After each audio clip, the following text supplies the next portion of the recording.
Hello, CA warriors. How are you all doing? Friends, today we are going to start with a very interesting topic.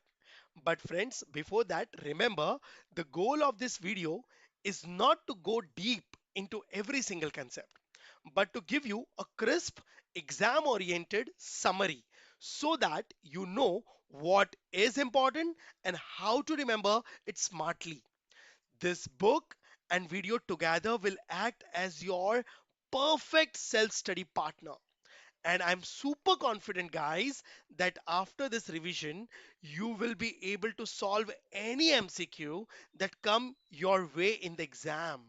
So let's begin this rapid fire revision session. And yes, if you find these notes helpful, don't forget to share them with your friends.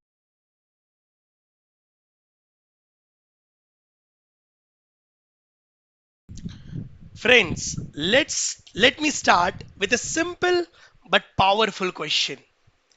Question is, if market are driven by mere demand and supply, that is market, and if price guide decisions, then why do government need to interfere at all? The answer is very important because market are efficient but not perfect. Mantra of this unit is market aims for profit, but societies aims for welfare. And the gap between profit and welfare creates market failure. And here in this chapter 7 unit 2 we will going to understand about market failure and government intervention to correct market failure. Yes, in this chapter, we will actually going to study why market fails and when the market get failed, how government plays an important role to correct that market failure or to protect that market should not fail. Here, the government come into the picture. But before getting to the depth of the topic, first we should understand what is the meaning of market failure. What does market failure means? Friends, market failure refers to misallocation of society's scarce resources. This happen when overproduction, there is an overproduction or underproduction of goods and services. Yes, which leads to less than optimum outcome. So when there is an overproduction, it's a wastage of resources, market fails. And when there is an underproduction, there is a underutilization of resources, again market fails. Oh, so why this is a problem actually? Because misallocation leads to less than optimal output, loss of economic welfare, and society does not get maximum possible benefit from the available resources. That's why it's called market failure. Yes, that's why in the chapter 1 we have studied the importance of allocation of resources. Guys, there are two types of market failure. Now, market failure are of two types. One is complete market failure. Complete market failure means the market does not have supply of certain goods at all, even though people want them. Means the demand is there in the market to buy a particular product, but that product is not at all available. Not a shortage, product is not at all available. Absenteeism of the product, it's called complete market failure. Now, but the question arises, why it happens? Why complete market failure happens? Because such goods are not profitable for private sector, and private sectors might don't produce only that goods because it is not profitable for them. Market means private sector, they produce only that good which is profitable for their businesses. Selfish people. Here the government come into the picture, like public goods, infrastructure, bridges, dams. These all are created by government even though there is a loss. Now, yes, so this complete market failure was saved by government by producing by themselves. Pure public goods like national defense or street lighting, without government, these government goods remains unavailable. Social welfare suffers. Here, government importance comes into the existence. Then next is partial market failure. Partial market failure means market supply the goods, private sector are producing that goods, but either at a wrong quantity or at a wrong price. Means either supply is undersupplied or oversupplied. It's called wrong quantity as compared to demand, or they are charging very high prices, means looting to the customer. Again, there is a loss of economic welfare due to monopoly pricing, right? Impact: consumer pay higher prices, society does not reach to the optimum welfare. Again, market failure take place, right? Yes, but the question is, we understood what is the market failure: either overproduction or underproduction, yeah, no production. When there is no production, it's complete market failure. When there is a over or underproduction, it's a partial market failure. But question arises, why do market fails? So guys, there are four reasons for market failure. One is market power, I can say monopoly power, externalities, public goods, and incomplete information. These are the four important area due to which market fails. And here the picture comes where government have to regulate these four sectors so that everything should be get channelized and market should be get rectified. But let's understand one by one what is market power, what is externalities. Very matured concept. The first is market power. Market power is also called monopoly power, dominance in the market. Means a single seller you can presume over here. Friends, market power exists when a single producer or a small group of producer controls the entire market and they enjoy monopoly power. But why market power exit? Because firm want to maximize the profit by reducing competition.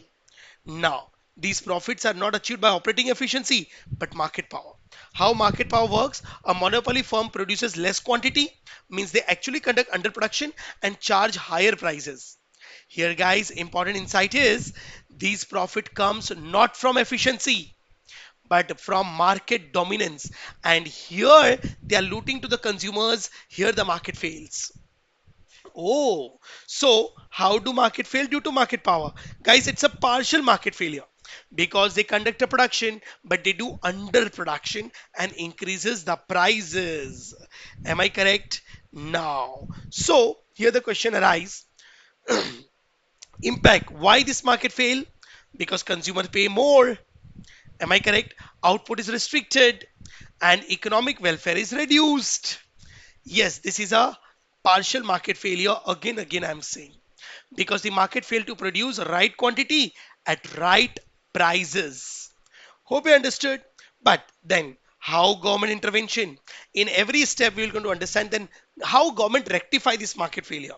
Friends, government set the rules and regulations to promote competition.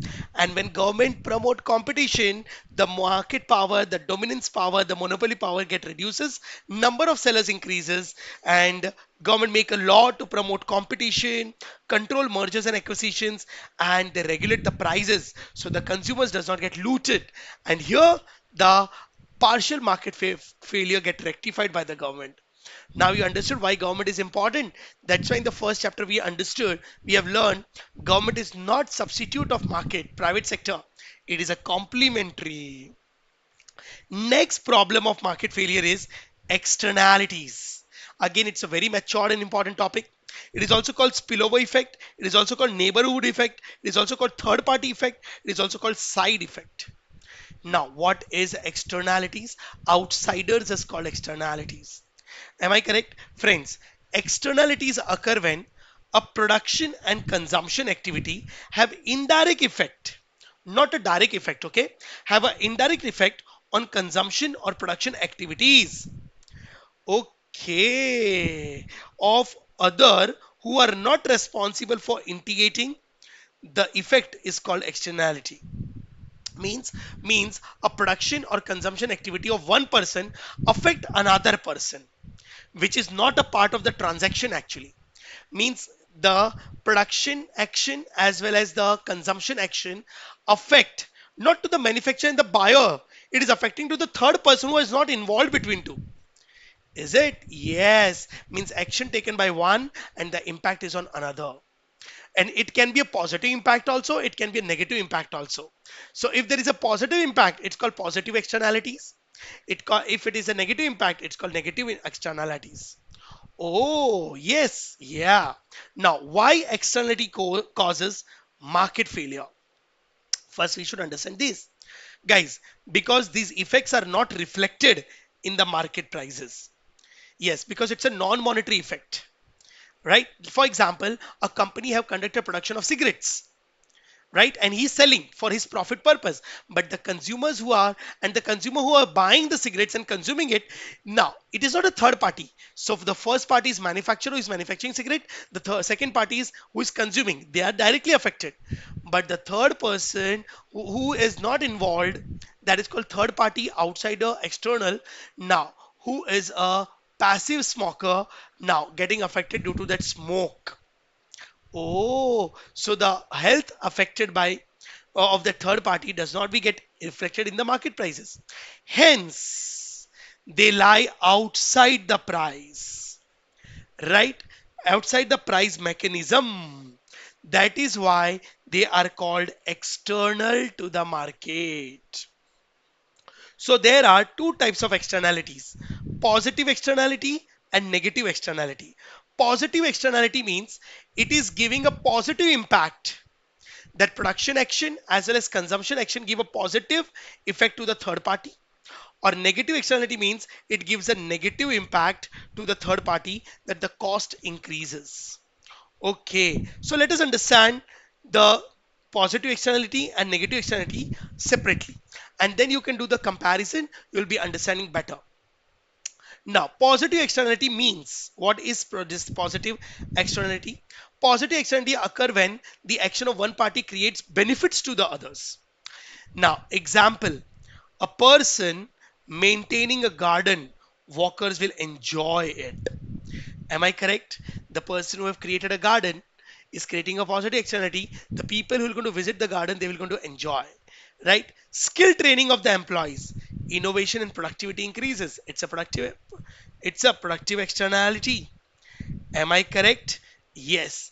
Immunization. Here all the examples are written. Now, from production purpose, now raising the garden, skill development and training, it give positive externality. Consumption. Now, immunization, right? Prevent spreads of contagious disease. Like in COVID, you have got a COVID, right? Injections. Am I correct? Boosters. Now, health club services, guys, improve efficiency and productivity of the people. So these are the positive consumption. By consuming, people get additional benefits. Impact, because producer does not get full benefit, market underproduce goods with positive externalities. Now, why? What is negative externality? Now, negative externality occurs when the action of one party imposes cost on others. Cost can be monetary and non-monetary. Health issues. Now, from production point of view, let's understand production. Next, negative externality. Examples are very simple. Factory waste pollute rivers. Factory waste pollute the rivers. Health hazards take place after drinking the water.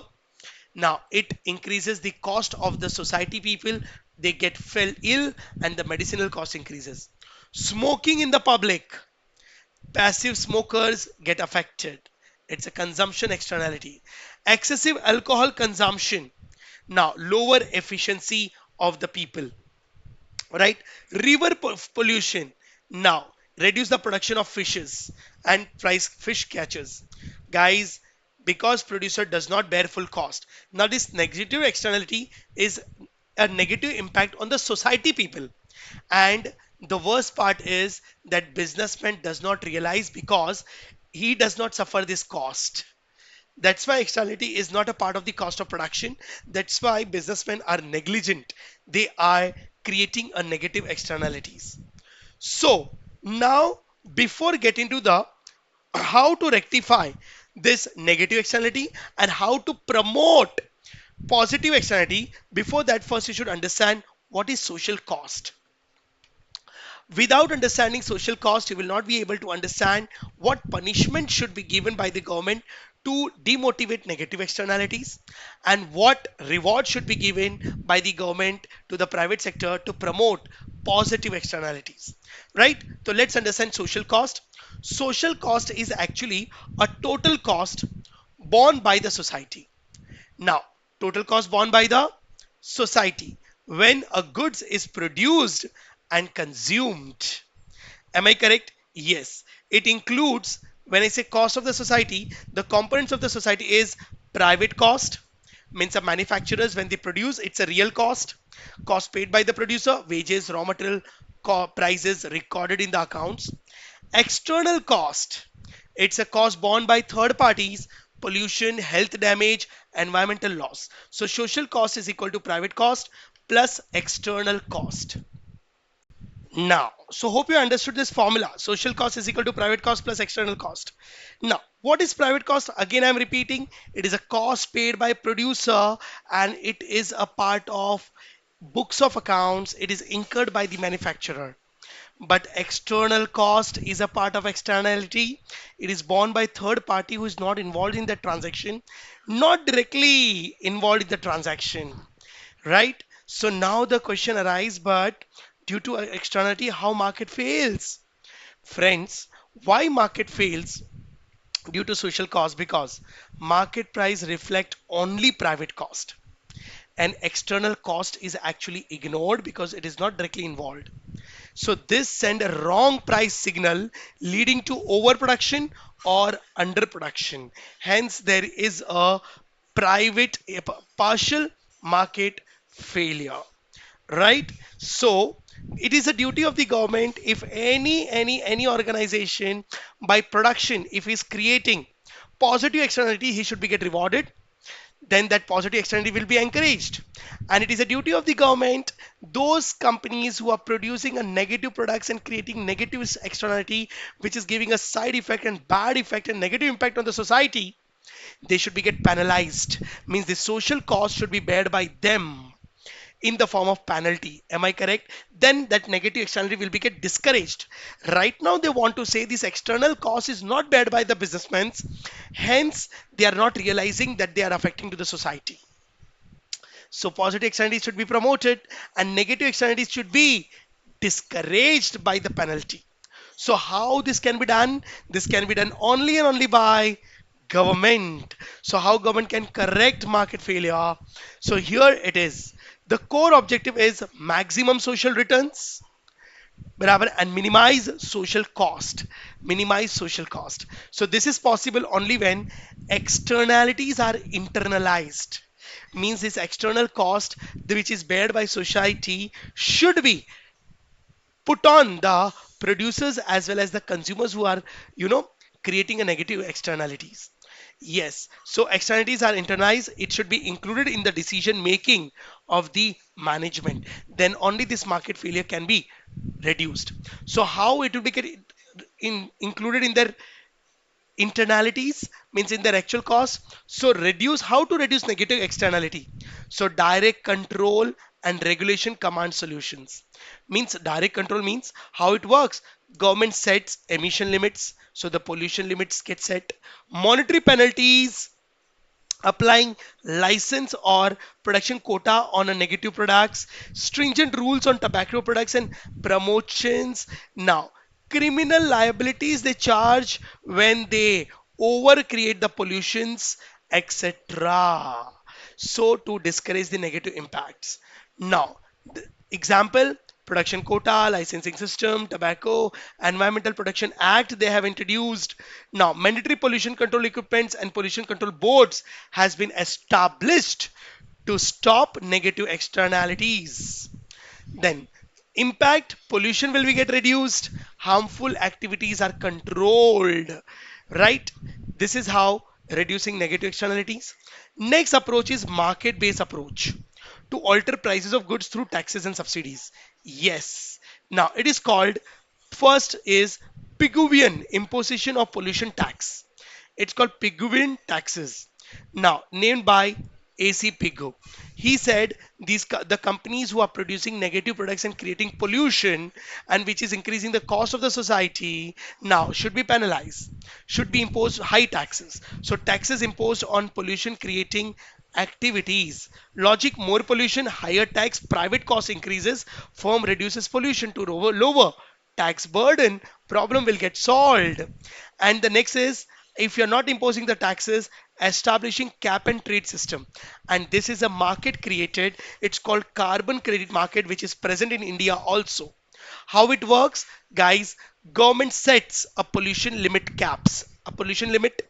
If any company who is creating a pollution beyond that limit should be get penalized. How? They should issue permits, and permits are tradable.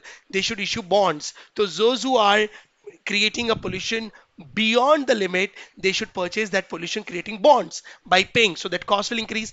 And who will going to sell that bonds? Who have created less pollution beyond the limit, they will going to sell the bonds. So automatically, sell permits polluting firms, buying permit higher production cost will increase, and the people who are creating less pollution, they will get rewarded because they will going to sell that permits and enjoy the profit. So pollution reduces, cleaner firm rewarded, and market based efficiency achieved, right? Yes. Now these were the methods by the government that how to reduce negative externality.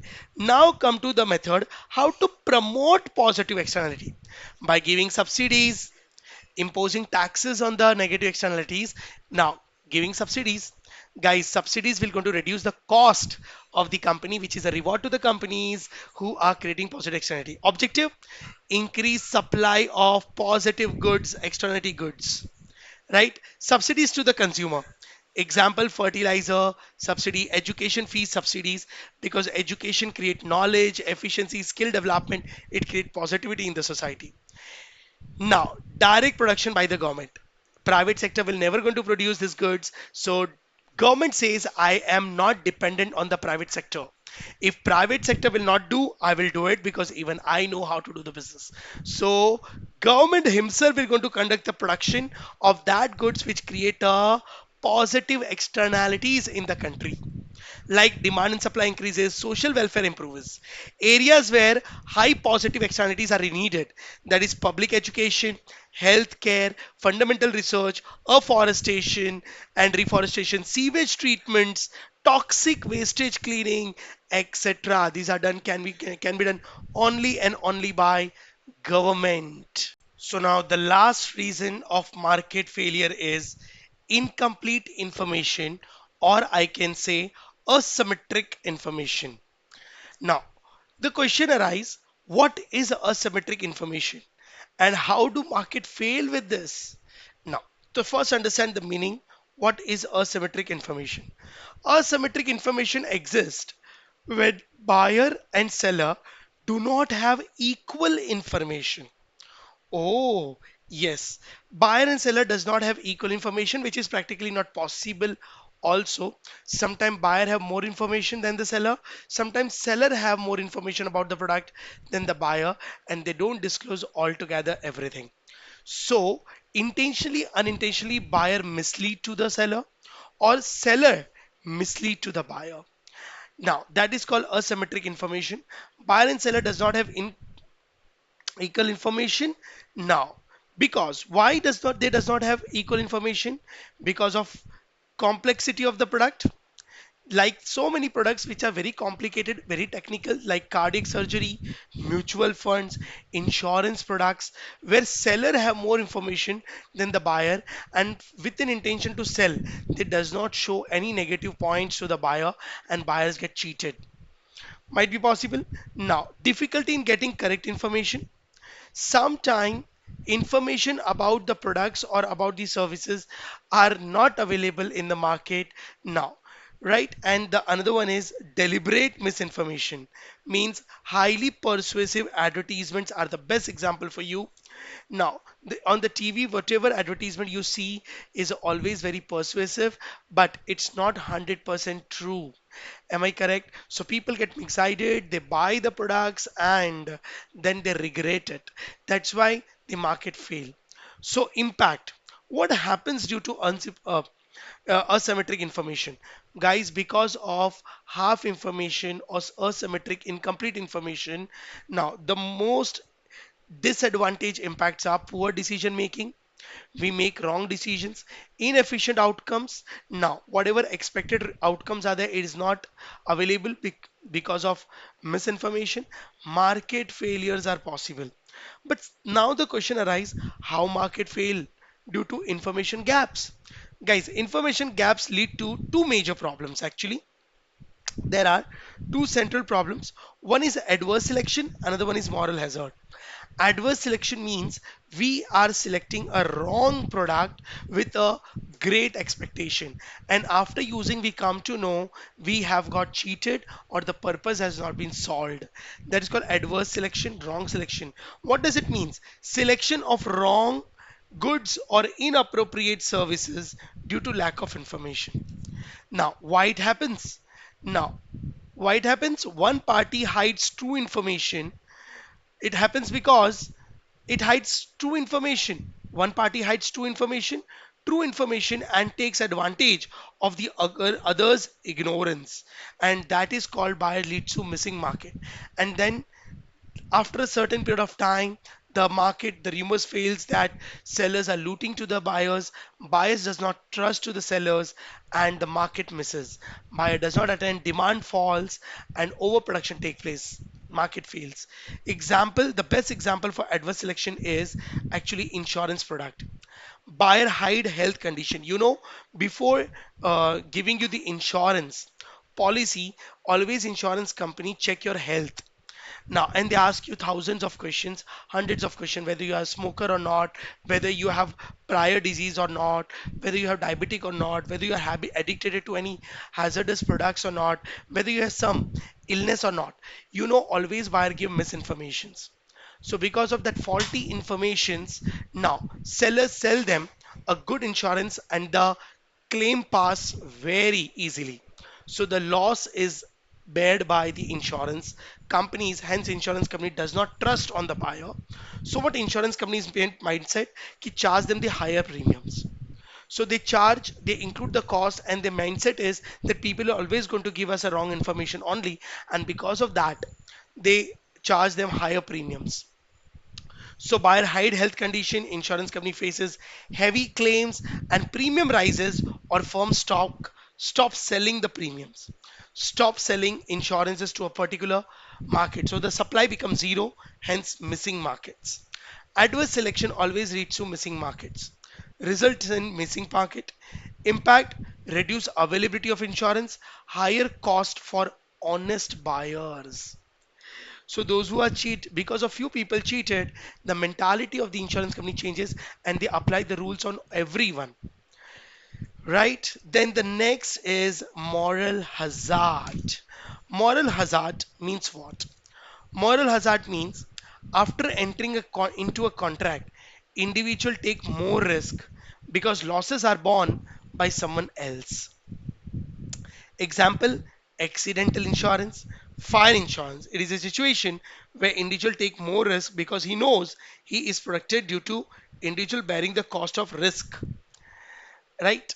Now, moral hazard means people become irresponsible for the risk, for the damages. Hence, they take more risk because they have taken insurance, and because of their irresponsibility, less taking care actions, the accident take place and the losses are bared by insurance companies. Right? Now, examples are accidental insurance, fire insurance, medical insurance. It impacts insurance company losses, right? Carelessness increases, claim rises, cost of insurance increases. Am I correct? The last problem is layman problem. Layman problem means poor quality goods available in the market. What it means? Now, the example is taken. Example, this layman problem theory is developed by George Akerlof. Now, he want to say that he have taken an example of car market. Now, in used car markets, buyer cannot judge quality. They offer very low prices because in a used car market, now seller always have a mindset that sellers will going to looting them. They will not going to give correct information, 100% information. So directly they offer a very low prices even though cars are in a good condition. So it impact good quality sellers exit the market, right? Because the sellers who are genuine selling with a good quality but buyer don't trust them, and that lower prices, now due to lower prices they don't sell only. So on in the market only poor quality market goods remains, and poor quality means lemon. So only poor quality goods, lemon remains. Hence, the good buyers who want to purchase a quality cars, they does not visit in that particular market. Hence, again, it leads to a missing market.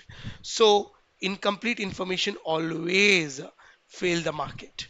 So here the concept arise how government interfere to correct the market failure by solving this incomplete information problem. Because if this incomplete information problem gets solved, buyer will going to trust to the seller will going to trust to the buyer, both will having almost equal information, no one going to cheat each other, happening decisions will be taken place, the market will going to develop. Am I correct? And now, so what, how government can do this? So friends, there is only one thing. Now, government can make rules and regulations and can their own websites to provide a first hand and actual informations. So before getting into the before buyer getting to the market, he will be getting first hand information from the government, which is the most reliable information, and accordingly buyer can take proper decisions. Right? So what actions government can take? Mandatory accurate labeling and content disclosure. Guys, proper labeling should be there on the products. Like on medicines, now proper labeling should be there, what ingredients are involved. On cigarette boxes, government have said, write in a big words that it can cause cancer. Am I correct? So it will going to give a proper information that it is healthy products, it is unhealthy products, it is vegetarian medicine, it is non-vegetarian medicines. So labeling will going to create a good information and lack of information get reduced. Mandatory disclosure of information. Now, in share market, SEBI is a regulatory body. Share market is one of the example. Now, no one can hide anything now, because regulatory body provide a first-hand information to the people, so accordingly they can take a risk in the share market. So here the problem of misinformation or incomplete information gets solved. Third example or third action is regulation of advertisement and setting advertisement standards. The advertisement shown on the TV channels now, they always over product over framing the products, right? Beautification, effectiveness. Now they always show 100% accuracy. Government have made a law that advertisement should not dilute the information up to a standards. So they have set us some advertisement standards. So fake advertisements and misinformation advertisements can be avoided. So more information and less persuasive. Am I correct? So these are the some of the actions I have mentioned over here. There are many more, but government interventions is needed. So these were the four reasons due to which market fail and government keeps on rectifying it. So after these reasons, let's understand some side topics also. We have used one term called public goods. What do you mean by public goods? Guys, public goods have three key features: public goods, social goods, or collective consumption goods. Public goods have three key features. First is non excludable. Guys, non excludable means no one can be prevented for using them.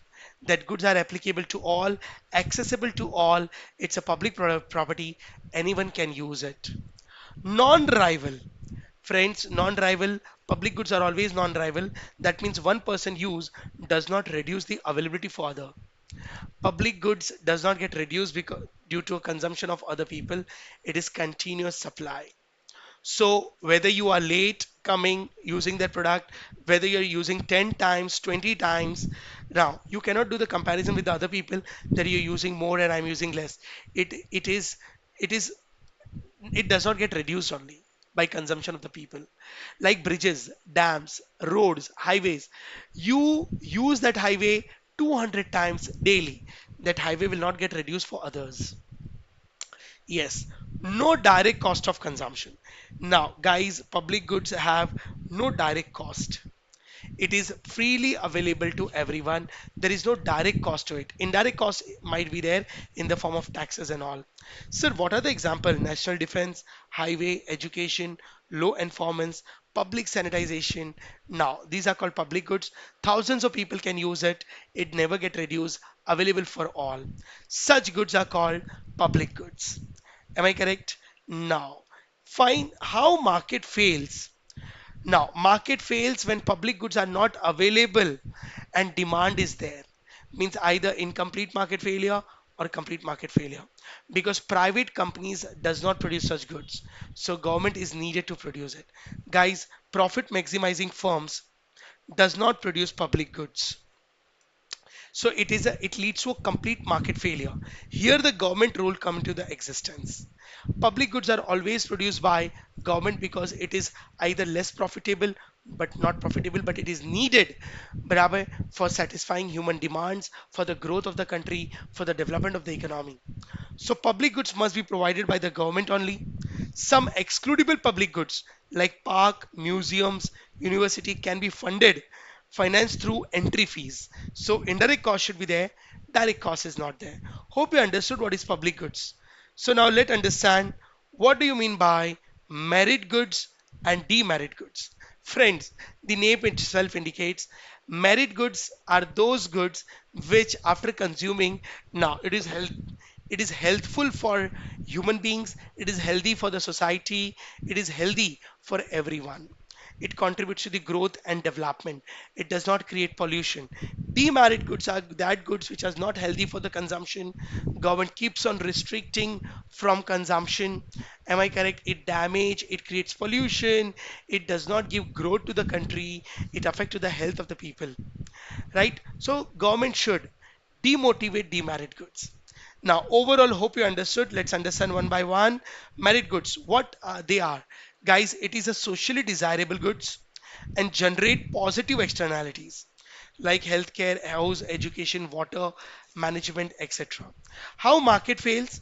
Because when merit goods are not there, there is a partial failure. Either merit goods are underproduced or underconsumed, right? So it leads to a partial market failure. Am I correct? Now, demerit goods. Demerit goods means it is socially undesirable. It is not a requirement of the society. Create a negative externality like cigarettes, alcohol, drugs, etc.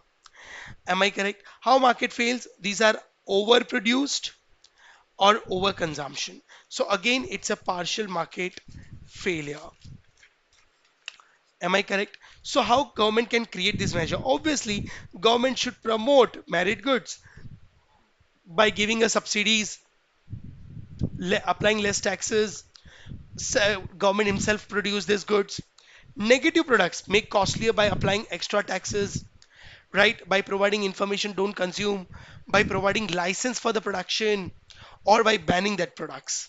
So complete ban, negative advertisements, prohibition advertisement, limit access, provide extra taxes, provision to use. Now, so there are many other things that government can motivate as well as demotivate. Now, hope I understood. For merit goods, regulation on private enterprises to set standards, compulsory consumption. Government sometimes make a rule, compulsory consumption, free provisions. If people are not ready to purchase merit goods, government will going to make merit goods at a free of cost. Okay, to motivate people to buy positive products like polio dose, right? COVID vaccines, they were freely available, right? Because we were saving the lives, so government made it free. Next, the rest is others concept. There are many small concepts are there, friends, which might lead to market failure. One is price intervention. That is non-market prices.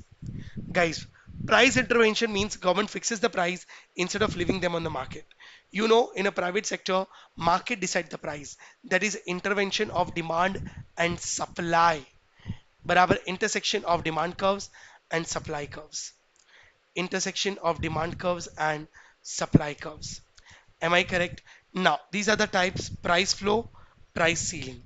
Now, how government intervene the price? There are two major ways. One is price flow and price ceiling. Price floor is minimum price for the farmers so that farmers should get a proper revenue. Price ceiling means maximum pricing So beyond that, sellers cannot sell their product to the consumer, so customers should not be get looted. So government ensure stable farmer incomes, protection to the consumers, and maintaining buffer stocks. Hope you understood. Now, small matters. Government intervention for equitable distribution. Of course, government always ensure equality. We have studied this in unit 1 also. What is equitable distribution? Redistribution of income to ensure now equity and fairness in the society so that the benefit of country's resources should be available to each and everyone, right? Methods used by government, it's a progressive income tax, charging high taxes to high richer people and transferring that money to the poor people. Targeted budget allocation, now they spend more money on the poor people. Social service schemes, job reservation, land reforms, combat black money, etc. etc. There are many things now. So by these all actions, government always intervene the market failure. So guys, here this topic is over. Now you can understand the final conclusion is market alone cannot guarantee social welfare, guys. Government interventions correct what market ignores. Am I correct? So hope you understood this chapter very practically and you like this note. So that's it, my dear students. This was your quick revision session. Simple words, clear concept. Now there is no room for confusion. If you understood everything in one go, say yes, sir, and give it one more quick revision. Remember, smart study is the best strategy. Keep revising, stay confident, and believe in your preparation. And don't forget to tell your friends that these notes are total exam lifesaver. Stay consistent, stay motivated, and I will see you in the next rapid fire revision.